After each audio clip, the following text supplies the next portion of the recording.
এই দেশের লোকেরা হেদায়েত চায়, কিন্তু কোরআনের কাছে কেন যায় না? কোরআন তো তার ঘরে আছে, তার বাড়িতে আছে, তার পাশের মসজিদে আছে। এই কোরআন সে বিসমিল্লাহর বাদ থেকে মিনাল জিন্নাতি ওয়ান নাসের সিন পর্যন্ত ফার্স্ট টু লাস্ট একবার অর্থ সহ পড়ছে কি? প্রশ্ন করলে উত্তর আসবে। শতকরা 95 জন বলবে না, 5% পাওয়া যাবে কিনা সন্দেহ। তো কোরআনে আল্লাহ জান্নাতে যাওয়ার জন্য কি মেসেজ দিল আপনি তো পড়লেনই না। আর বলবেন কেন? আপনি তো সস্তায় জান্নাত চান। কোরআনের কাছে গেলে তো ঝামেলা। কোরআন বলবো 5 ওয়াক্ত নামাজ পড়ো, রমাদানে রোজা রাখো, হজ আসলে হজ করো, যাকাত আসলে যাকাত দাও, তারপরে হারাম ছাড়ো, তারপরে এটা করো, তারপরে ওইটা করো, এত কাম। তারপরে আবার হুজুরদের জিগাইলাম, হুজুর এই 10 বছর ধরে হারাম খাই না, ফরজ ছাড়ি না, নামাজ পড়ি, রোজা রাখি, হজ করছি, যাকাত দিছি, হুজুর আমি বেহেশতি হইছি নি? হুজুর কইব আল্লাহ জানে, আমি কি জানি। এই হুজুর আপনারা কইছেন কোরআন শরীফ মানলে জান্নাত, হাদিস মানলে জান্নাত, আমি না 10 বছর ধরে মানতাছি, তো আমি জান্নাতি হইছি এখন না কেন? হুজুর আমি জানি না, তো আল্লাহ না জানে। আচ্ছা এত ইসলাম ভালো করে মাইন্য হুজুরে কয় হুজুর জানে না। আর আমার পীর সাহেব হুজুর কইছে আমার কাছে মুরিদ হলে নিশ্চিত জান্নাত, নামাজও লাগে না। এমন ভণ্ড পীর বাংলাদেশে আছে না নাই? যে পীরও নামাজ পড়ে না, তার মুরিদও করে না।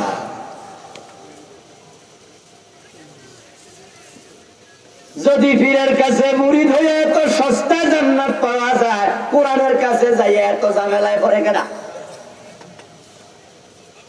বরং মাঝে মাঝে পীর সাহেব হুজুরের কাছে যামু, হাদিয়া তোফা কিছু দিমু, আর হুজুর বলবে যে আমি আছি বাজান, টেনশন করো না। এজন্য বেড়া বিড়ি টানে, গাঁজা খায়, নামাজ কাজা করে, রোজা রাখে না। আবার জান্নাতে যাবে, মুছে তেল দেয়, কষ্ট যেন না লাগে, কাঁঠাল যখন খাবে। কি আশা রে বাবা, মরবে আর জান্নাতে ঢুকবে। আপনি জিজ্ঞাসা করে দেখবেন জান্নাতে কেমনে যাবেন, তখন তো তোরা কান্দে নিয়ে সুরে সুরে টান মেরা শোনাবে, আছেন আমার মুক্তার, আছেন আমার ব্যারিস্টার, শেষ বিচারের হাইকোর্টেতে তিনি আমায় করবেন পার, আমি পাপী তিনি জামিনদার। টন্টনা টন্টন। এমন তো তারাওয়ালা বাংলাদেশে আছে কিনা? এ গানের গায়ক আছে কিনা? দেখছেন নি কত সুন্দর করে গান মিলাইছে। হাসরের দিন আল্লাহ যখন হাকিম হবে, উনার পীর বাবা অমক তমক ব্যারিস্টার জামিনদার হয়ে যাবে। ওনার তো টেনশনই নাই, যা বাবা নাকে তেল দিয়া ঘুমা। অথচ আল্লাহর হাবিব কি বলেন শুনুন। قال النبي صلى الله عليه وسلم من ابتغى الهدى في غير القرآن يضله الله। যে ব্যক্তি কোরআন ছাইড়া দিয়া, হাদিস ছাইড়া দিয়া অন্য কোন জায়গায় হেদায়েত অনুসন্ধান করবে, তালাশ করবে, আল্লাহ তার উপরে এতটাই রেগে যান, তাকে আল্লাহ হেদায়েত থেকে বঞ্চিত করে দেন। নাউযুবিল্লাহ।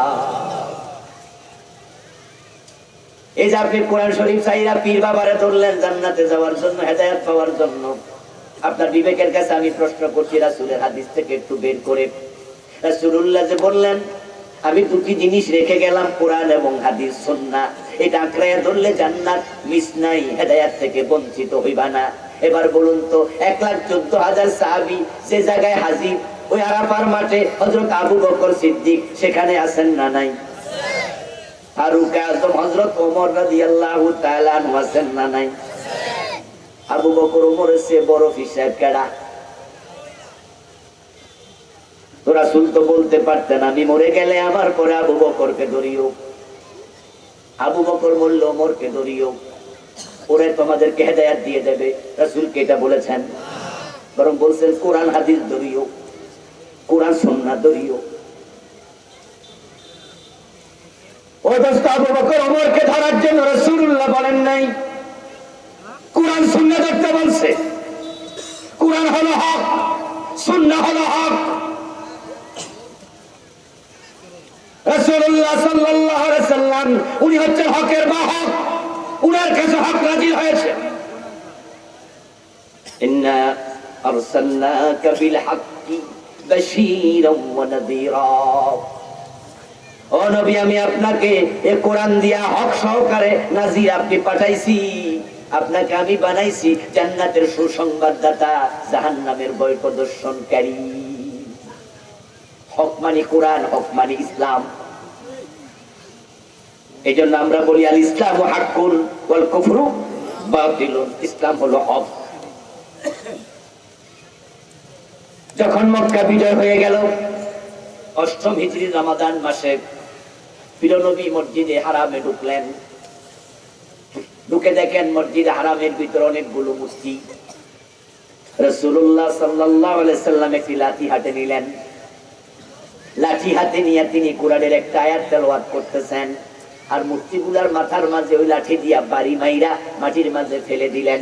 ওই আয়াতটা ছিল জাআল হাক্কু ওয়া যাহাকাল বাতিল ইন্নাল বাতিলা কানা যাহুকা। বাংলা তো সত্য এসেছে, হক এসেছে, বাতিল আর থাকতে পারবে না। বাতিল তো চলে যেতেই হবে, সত্য আসলে মিথ্যা থাকতে পারবে। আল্লাহর হাবিব হচ্ছেন এই হকের বাহন, হকের বাহক। তাই তিনি আবু বকর ওমরের কথা বলেন নাই, বলছে হক ধরো। হক হলো কোরআন, হক হলো হাদিস। এখন জান্নাত পেতে হলে ওই কোরআন হাদিস শক্ত করে ধরা দরকার আছে না নাই? আপনি যে পীর ধরতে গেলেন, আমার দোস্ত কান খুলে শুনুন, পীর ধরা যায় শুধুমাত্র এক শর্তে, সেটা হলো পীর যদি ওস্তাদ হয়, তার কাছে কোরআন হাদিস না বুঝলে ব্যাখ্যা জানার জন্য যাবেন, এবং তিনি ব্যাখ্যাটা শিখাইয়া তারপর কোরআন হাদিসে যা আছে সেভাবে চলতে বলবেন। আপনি যদি দেখেন যে তার কথা কোরআন হাদিসের সাথে মিলে, তখন মেনে নিয়ে চলবেন। কিন্তু পীরের কথা যদি কোরআন হাদিসের সাথে না মিলে, তাহলে এই কথার মূল্য এক আনাও নেই। এই জন্য দুনিয়া যত মানুষ আছে, সব মানুষের কথা কোরআন হাদিস দিয়ে যাচাই করা লাগে। কোরআন হাদিস হলো হক, কোরআন হাদিস হলো কষ্টি পাথর। এই কষ্টি পাথর দিয়ে যাচাই করবেন, তাহলে কোনটা খাঁটি সোনা, কোনটা বেজাল সোনা, কষ্টি পাথরে ঘষা দিলে বোঝা যাবে, ঠিক না?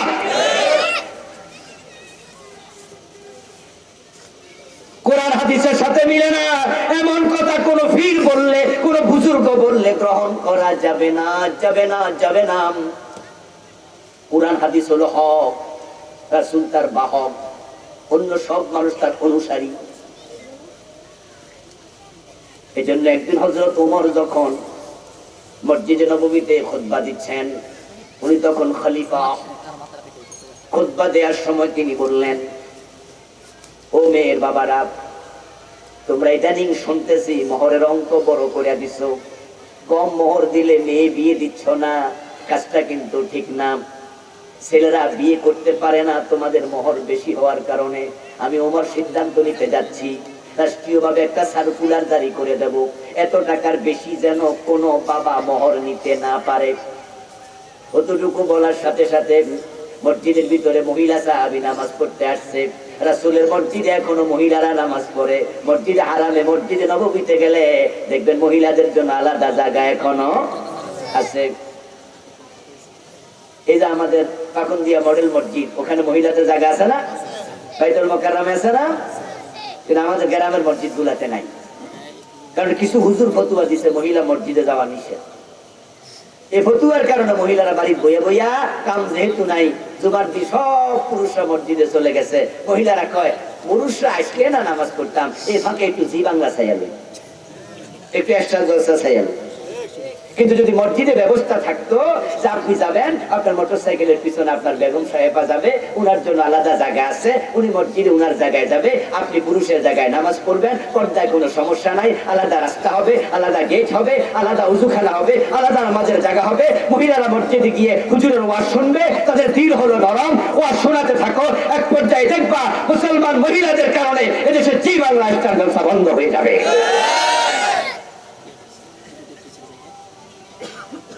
আরব দেশে আল্লাহ আমাকে অনেকগুলো আরব দেশ সফর করার সুযোগ দিচ্ছে। আমি এমন দেশ, ওই দেশে একটা ছোট মসজিদ দেখি নাই যেখানে মহিলাদের আলাদা জায়গা নাই, যেখানে গ্যাস সিএনজি আপনার ফিলিং স্টেশন আছে, তেলের পাম্প আছে, ওখানে কিছু মসজিদ আছে ছোট অস্থায়ী মসজিদ, যদি 10 হাত বাই 10 হাত হয়, তার মাঝেও তারা 6 হাত বাই 6 হাত লইয়া 4 হাত বাই 4 হাত আলাদা একটা পর্দা টানাইয়া লিখে দিছে মুসাল্লান নেসা, এটা মহিলাদের জায়গা। কিন্তু বাংলাদেশের মসজিদ গুলোতে গেলে বড় কষ্ট পাই। হাসপাতালে গেলাম, পুরুষের নামাজের জায়গা আছে, মহিলা নামাজ কাজা। আপনার বউ হাসপাতালে যেতে পারে না, আমার বোন পারে না। শপিং মলে গেলাম, পুরুষের জন্য নামাজের বিশাল জায়গা, মাগরিবের আযান হলো, শত শত পুরুষ নামাজ পড়ছে, মহিলার জায়গাই নাই। মহিলার জন্য কি মাগরিবের নামাজ নফল না ফরজ? জায়গা বানালেন না কেন? কোন হুজুর নাকি কইছে রাসূলের মসজিদে মহিলা যায়, মসজিদে হারামে যায়, আর তুমি উল্টা পাল্টা ফতুয়া দিয়া এদেশের মহিলাদের জন্য জায়গা সংকীর্ণ করে? হ্যাঁ, আমরা নারীদেরকে এটা বলি না যে ঘর ছাইরা অযথা মসজিদে যান। হাদিস হচ্ছে মহিলাদের জন্য ঘরের নামাজের চেয়ে কুঠুরির নামাজ উত্তম, মসজিদের নামাজের চেয়ে ঘরের নামাজ উত্তম।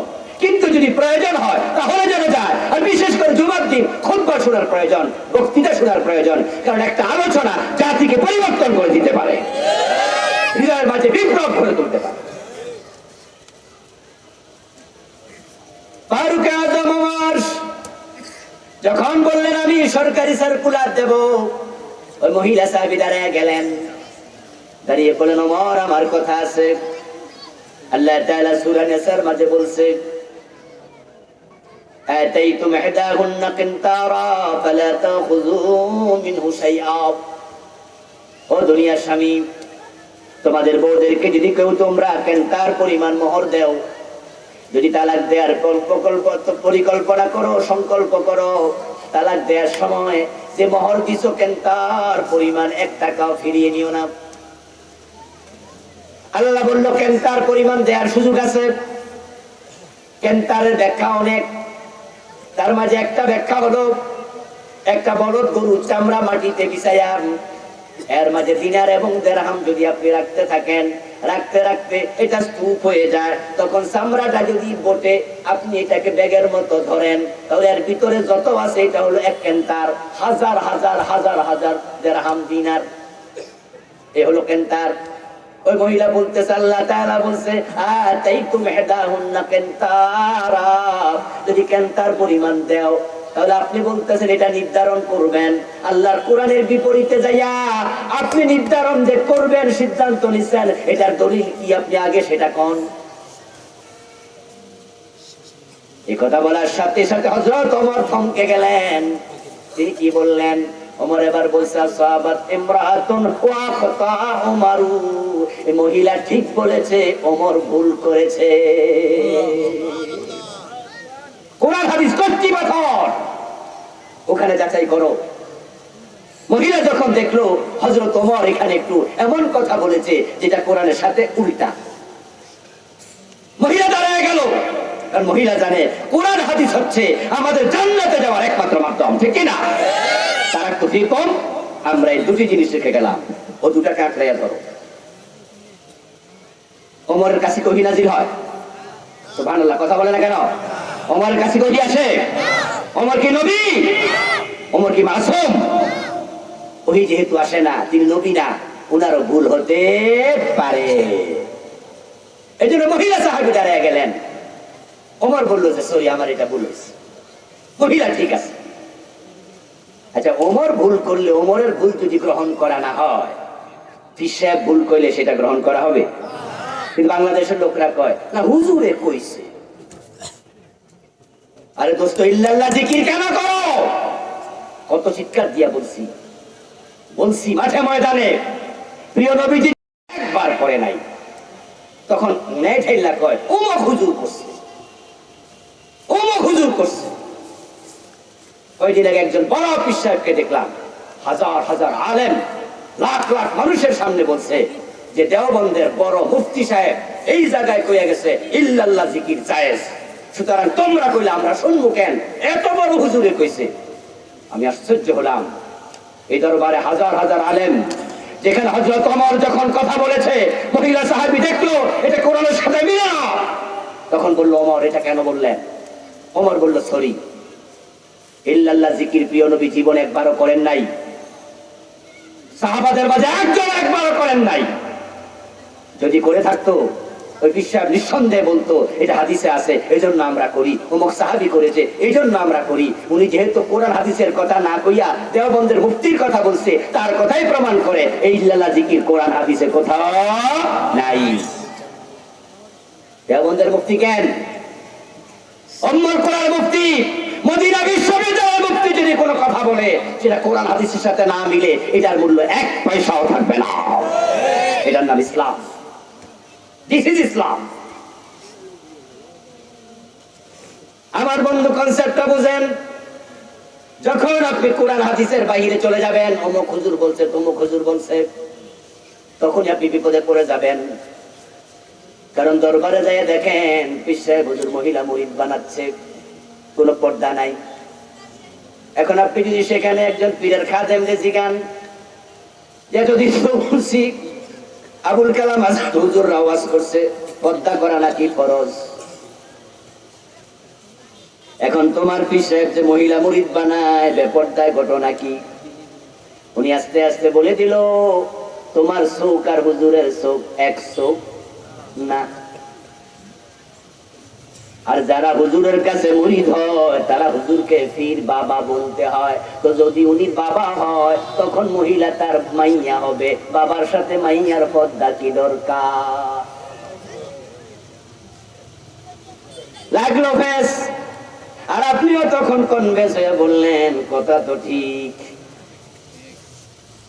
অথচ আমার পীরের কাছে গেছেন, যাওয়ার পরে দেখলেন লোকজন পীরের পায়ে সেজদা দেয়। এমন ভণ্ড পীর বাংলাদেশে আছে না নাই? ডাইরেক্ট সেজদা দেয়। আর আপনি জিজ্ঞাসা করলেন এতদিন শুনছি হুজুররা বলছে আল্লাহ ছাড়া কাউকে সেজদা দিলে শিরিক হয়, এখন তোমার পীর সাহেব যে সেজদা নেয় উনি আপনারে সুন্দর করে বুঝাইয়া দিল এটার নাম সেজদায়ে তাজিমি। আদম নবীরে ফেরেশতারা সেজদা দিছে, এতে আদম মুশরিক ফেরেশতা মুশরিক হয় নাই, ঈমান যায় নাই। তাহলে পীর সাহেবরে মুরিদ দিলে ঈমান যাবে কেন? তো হুজুর যাতে কয় আর হুজুররা তো শরীয়ত বোঝে মারেফত বোঝে না, দিল প্যাচ লাগাইয়া। এখন আপনি একটা সেজদা মেরে দিলেন, ঈমান আছে না গেছে? কথা বলতে আছে না গেছে? সেজদার মালিক শুধু কে? দিলেন পীরের পায়ে নাই। অথচ আপনি কোরআন পড়লে বুঝতেন, কোরআন পড়লে জানতেন, হাদিস পড়লে বুঝতেন, হাদিস পড়লে জানতেন। নবী সাহাবারা পর্যন্ত পর্দা করত। তোমার পীর সাহেবের চোখ আর সাহাবীর চোখ কার চোখের দাম বেশি? সাহাবী পর্দা করলে পীরের খবর কি?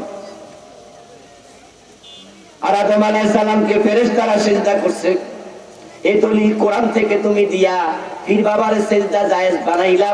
এই আয়াত তো আবু বকর ওমর উসমানও শুনছে। এই আয়াত দলিল দিয়া আবু বকর সিদ্দিক রাসূলকে সিজদা দিতে কয়বার? ওমর দিতে কয়বার? মা আয়েশা কয়বার দিছে? যেখানে সেখানে দলিল দিলাম আর ভণ্ডামি কইরা মানুষ ঈমান হারা বানাইলাম। যদি আপনি কোরআন আগে পড়তেন আর কোরআন নিয়া অন্তরের মাঝে কলবের মাঝে পীরের বাড়িতে যাইতেন, তাহলে কোনটা হক্কানি পীর কোনটা বন্ড পীর কোরআনের কারণে আপনি নিজেও হক্কানি পীর খুঁজে পেয়ে যেতেন। আপনারা যারা বুঝেন তারা একটু জবাব দিন তো। বাংলাদেশে হক্কানি পীর আছে, বন্ড পীর আছে না নাই? আছে। এবার আরেকটা জবাব দেন তো, হক্কানি পীর বেশি না বন্ড পীর বেশি? তাহলে এত ভণ্ড পীরের বেড়া জালে কোরআন হাদিস না পড়লে আপনিও পড়ার সম্ভাবনা আছে না নাই? এজন্য হেদায়েতের জন্য পীরের কাছে আগে নয়, কোরআনের কাছে আগে যেতে হবে। রমাদান মাসে আল্লাহ কোরআন নাযিল করেছে, এই রমাদানটাকে ভালো করে সেলিব্রেট করবেন। ইনশাআল্লাহ আগামী মাত্র 2 দিন পরে আমরা রমাদানে প্রবেশ করব, যদি আল্লাহ আমাদেরকে বাঁচিয়ে রাখেন। রমাদান আসছে, মাগফিরাত, নাজাত, বরকত, রহমত, কত সওগাত নিয়ে। এই মাসে আল্লাহ তাআলা তার অসংখ্য বান্দা যাদের নাম অলরেডি জাহান্নামীদের তালিকায় এসেছে, ঢুকে আছে, আল্লাহ রমাদানের উসিলায় অনেকের নাম কেটে জান্নাতের তালিকায় নিয়ে যাবেন। এবং সেই সংখ্যা কত তা গুণে শেষ করা যাবে না। এই মাসে অসংখ্য গুনাহগার গুনাহ থেকে মুক্তি পাবে। আল্লাহ তাআলা কত দিয়ে বেশা বাসায় দেবেন, তার হিসাব নাই। বাড়ি ধারা, রহমতের ফলগু ধারা অনাপ অবিরত আল্লাহ তাআলা বর্ষণ করতে থাকবেন। আমার প্রিয় ভাইয়েরা, মুসলধারে 20 মিনিট বৃষ্টি হলো, কিন্তু সেখানে একটা পাথর ছিল যে জায়গায় বৃষ্টি পড়েছে। 20 মিনিট বৃষ্টির পরে যখন বৃষ্টি থেমে গেল, আপনি মিনিট 5 পরে যান, পাথরের উপরে পানি পাবেন কয় ফোঁটা? কেন? বৃষ্টি কি পড়েনি? কিন্তু সে রিসিভ করেনি, কারণ তার দেহটা খুবই শক্ত। এই পাথরের নিচে তাকায় দেখবেন চারিদিকে কাদা মাটিতে পানি জমে আছে। পাথর পানি নিল না, কাদা মাটি নিল, কারণ তার বডিটা নরম, সে রিসিভ করেছে, পানি ধরে রাখছে। এই রহমত, বরকত, নাজাত, মাগফিরাত সব নিয়ে রমাদান আসছে। আল্লাহর অসংখ্য বান্দা এখান থেকে কিচ্ছু পাবে না, আবার অনেকে জান্নাতি হয়ে যাবে। এই জন্য রমাদান মাসটাকে পরিকল্পিত ভাবে উদযাপন করবেন। আমি সংক্ষেপে 20টা পরামর্শ দেব, যে কয়টা মনে থাকে কয়টা মনে রাখবেন, যেগুলো মনে নাই সেগুলো কিচ্ছু করার নাই, ইউটিউব থেকে চার্জ দিয়ে জেনে নেবেন, কারণ এই আলোচনাগুলো ইউটিউবে আর থাকবে। 1 নাম্বার, যেটা তখন বলেছি, রমাদান কোরআনের মাস। কোরআন যারা পড়তে পারেন না, সিদ্ধান্ত নেন এই রমাদানে আপনি কোরআন শিখবেন। সিদ্ধান্ত নেওয়া যাবে কিনা? কোরআন যারা পড়বেন না, না পড়ে মরবেন, তারা রাসূলের মামলা খাবেন কিয়ামতের দিন। রাসূল মামলা দেবে, এটা কোরআনে আছে। আজকে আয়াতটা বললাম না, সময় কম। কোরআন যারা না শিখে মরবেন, আল্লাহ হাসরের মাঠে আপনাকে অন্ধ বানাইয়া তুলবে। আল্লাহকে প্রশ্ন করবেন, লিমা হাসারতানি, আমা, অন্ধ কেন বানালেন? আল্লাহ বলবে, কোরআন পাঠাইছিলাম, দরস নাই, তোকে আমি এই জন্য আজকে চোখ দেই নাই, যা। কোরআন যারা ছেড়ে দেয় তারা জান্নাত পাবে না, অন্ধ হবে, রাসূল মামলা দেবেন, আল্লাহ জাহান্নামে দেবে। তো যারা আজ পর্যন্ত কোরআন দেখে দেখে পড়তে পারেন না, আপনি কোরআন পড়েছেন না ছেড়েছেন? 52 বছরের বাংলাদেশ রাষ্ট্র যারা চালাচ্ছে, প্রাইমারিতে ইংরেজি বই ঢুকালো, অঙ্কের বই ঢুকালো, বাংলার বই ঢুকালো। আমাদের বাচ্চারা ক্লাস 1-এ অ আ ক খ শিখে ফেলে, ক্লাস 2-তে শব্দ বানাইতে পারে, ক্লাস 3-তে রিডিং করতে পারে, ক্লাস 1-এ ABC শিখে ফেলে, ক্লাস 2-তে ইংরেজি শব্দ বানাতে পারে, ক্লাস 3-4-এ গেলে ইংরেজি রিডিং করতে পারে। বাংলার অবস্থা ঠিক তাই। যদি আমাদের ক্লাস 1-এ আলিফ বা তা সা ঢুকায়া দিত, ক্লাস 2-তে একটু আম পাড়া দিত, এরপরে ক্লাসে আরেকটু দিত, ক্লাস 3-তে আমাদের বাচ্চারা ঘরে ঘরে সব কোরআনওয়ালা হয়ে যেত। প্রতিটা বাচ্চা কোরআন করতে পারত। এখন 52 বছরের বাংলাদেশ, তারা যে ইংরেজি টিচারের বেতন দিল, টাকা পাইল কই? অঙ্কের টিচারের বেতন দিল প্রাইমারিতে, টাকা পাইল কই? টাকা হচ্ছে দেশের নাগরিকদের, বেটের টাকা, করের টাকা। এই যে আপনি 2 টাকা দিয়ে একটা ব্লেড কিনবেন 5 টাকা দিয়া, এর মাঝে কি ভ্যাট নাই? এই যে মোবাইলে কল করছেন 30 টাকা ভরবেন, সেখান থেকে কিন্তু 15% ভ্যাট সাথে সাথে কেটে নেয়। এবার বলুন তো, আমরা যারা ভ্যাট দেই, কর দেই, আমরা কি 92% মুসলমান না? আমাদের টাকা ইংরেজি শিখাইতে পারো, বাংলা শিখাইতে পারো, অঙ্ক শিখাইতে পারো, একজন হুজুর কেন তুমি ঢুকায় দাও না প্রাইমারিতে? কেন কোরআন কেন ঢুকায় দাও না? এই জন্য আখিরাতে আল্লাহর মামলার আসামি হওয়া লাগবে।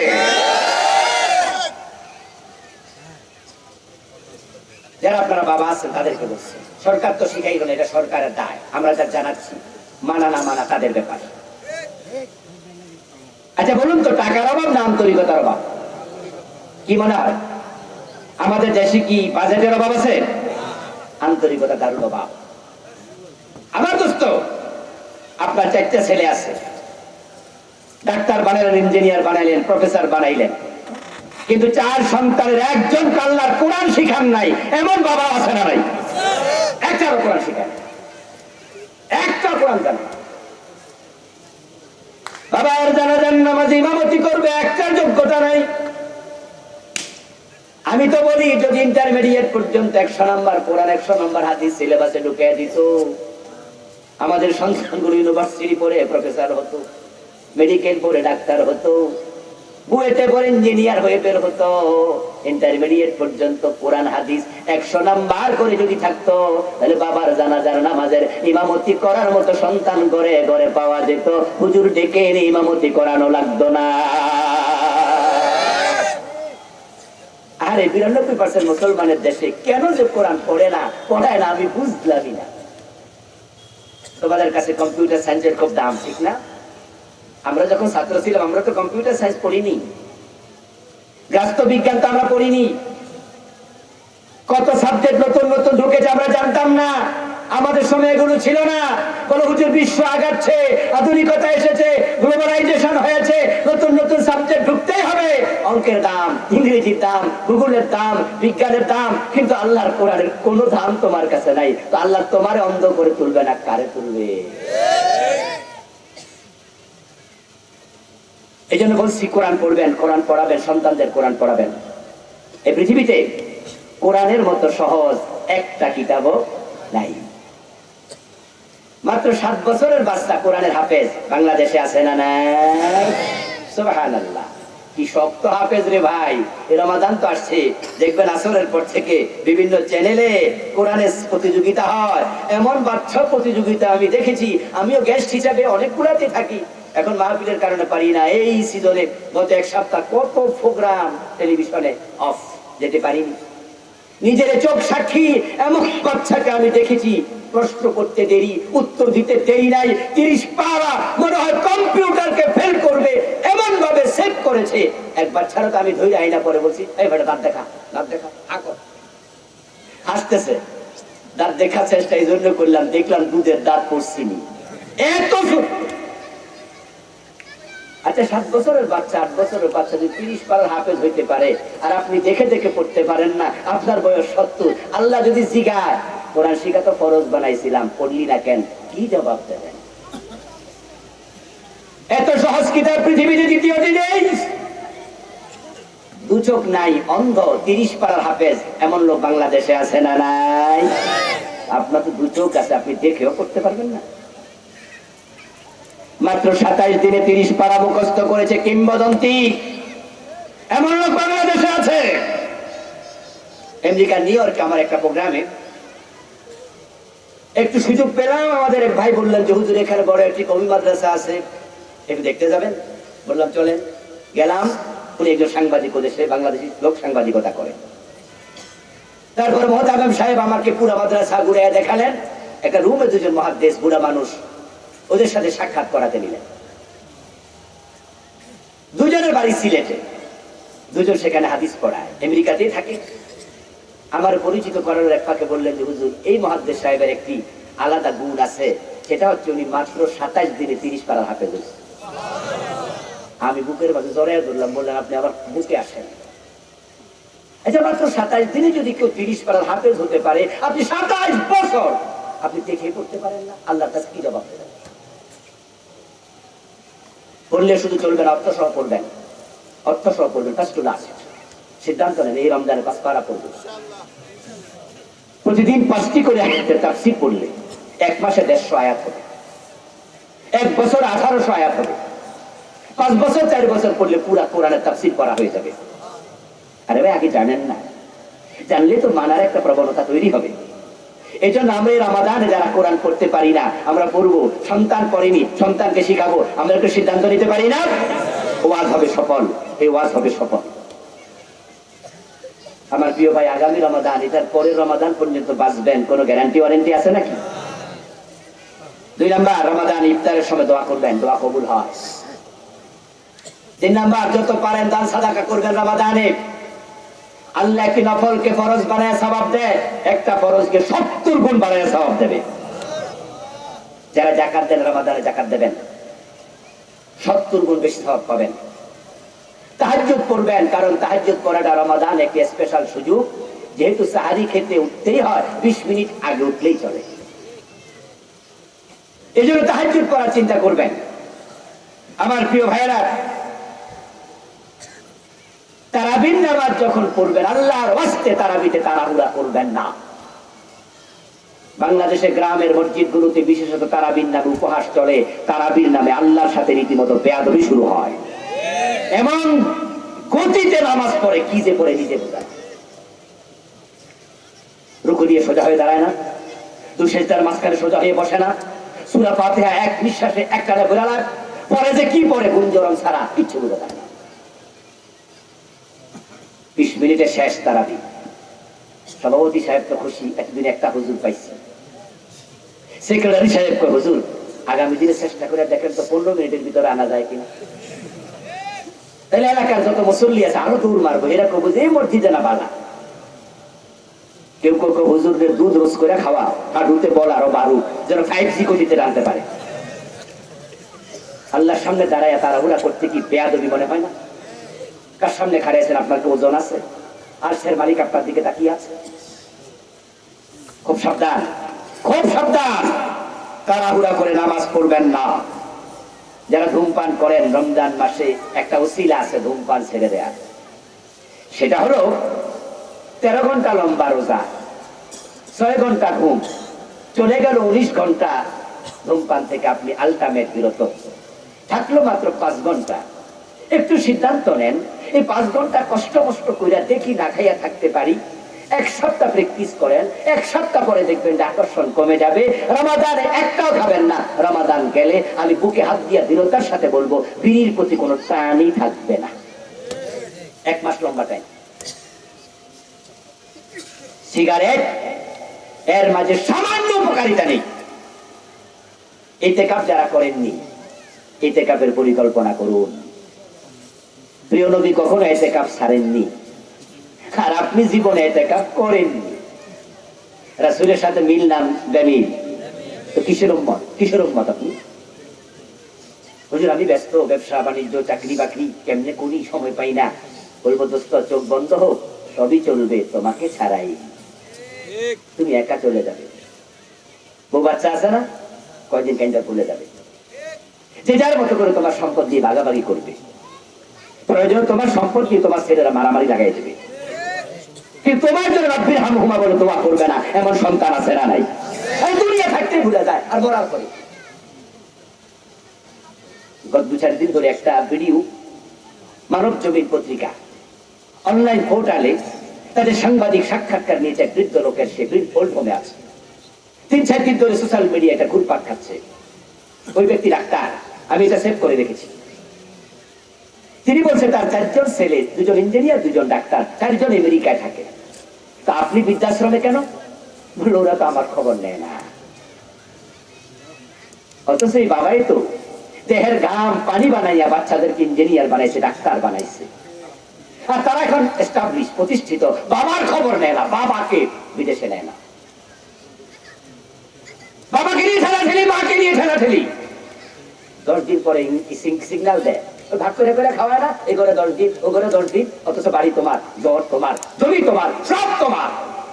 আর 9 দিন যাওয়ার পর ইশারা দেবে, হ্যাঁ নাতিরে কয়ে দিব, তোর দাদারে কইস কালকে তো খাবার ওই করে। এ হলো তোমার মূল্যায়ন। আর তুমি এতে কাজ করছো না এই সংসারের জন্য। প্রিয় ভাই, সময় থাকতে সময় কাজে লাগান, তবে ইস্তেগফার করুন, ইসলামী সাহিত্য বেশি পড়ুন, দ্রব্যমূল্য নিয়ন্ত্রণ করুন, হোটেল রেস্তোরাঁ বন্ধ রাখুন, দৃষ্টি জবানের হেফাজত করুন। রমাদান আসছে, মেজাজ কন্ট্রোল করুন। গ্রামগঞ্জে খুব ঝামেলা হয়, আমার 2 চোখ সাক্ষী, আমিও গ্রামের মানুষ, দেখেছি গ্রামে রোজার দিনে পুরুষেরা বউ মারে বেশি। হালমাল চাষ করে, ধান টান কাটে, রোজা খাইখা পেটে ক্ষুধা, মেজাজ তিরিখি, বাড়িতে ইচ্ছা বউর ফিরে আন, মন শান্তি করে। অথচ রাসূল বলছে রমাদানে যদি তোমার সাথে কেউ মারামারি করতে আসে, তোমার মারতেও আসে, ফালিয়াকুল ইন্নী সাইম, তুমি বলে দাও ভাই সরি, আমি রোজাদার, আমি ঝগড়া করব না। প্রিয় ভাইরা, বিষয়গুলো মাথায় রাখুন। যে পরামর্শগুলো দিলাম আমরা সকলে যেন মেনে চলতে পারি। আল্লাহ আমাদের তৌফিক দান করুন বলি আমিন। ওঠা যাবে না কিন্তু প্লিজ।